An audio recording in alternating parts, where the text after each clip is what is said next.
26শে জানুয়ারি প্রজাতন্ত্র দিবস। প্রিয় বন্ধুদের জানাই আন্তরিক ভালোবাসা ও শুভেচ্ছা।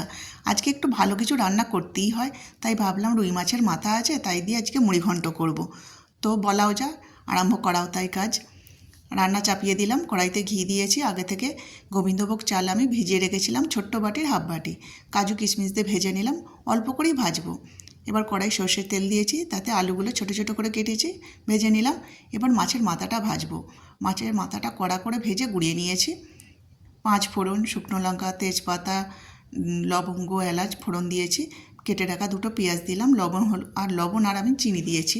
তাড়াতাড়ি ভাজা হবে আর নরম হয়ে যাবে। এবার আদা রসুনের পেস্ট দেবো, তাতে দিয়ে দেবো জিরে গুঁড়ো, ধনে গুঁড়ো, লঙ্কা গুঁড়ো, হলুদ গুঁড়ো সব দিয়ে ভালো করে কষিয়ে নিয়ে ভেজে রাখা মাছের মাথা দিলাম, ভেজে রাখা আলু দিলাম, দিয়ে আরও একটু ভালো করে কষিয়ে এবার গোবিন্দভোগ চালটা যে ভেজে রেখেছিলাম সেটা দিয়ে দেবো।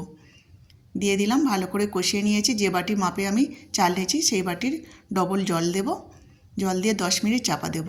10 মিনিট পরে দেখুন একদম ঝরঝরে তৈরি হয়ে গেছে আমার মুড়িঘণ্ট। এবার গরম গরম নামিয়ে নেব প্লেটে, আর উপর থেকে ঘি দিয়ে গরম গরম পরিবেশন করব। দিয়ে দেবো একটা কাঁচা লঙ্কা আর একটু ধনেপাতা।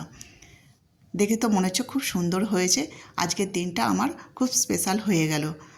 ভালো লাগলে অবশ্যই ভিডিওটি লাইক, শেয়ার, সাবস্ক্রাইব করে আমার পাশে থাকবেন। ধন্যবাদ।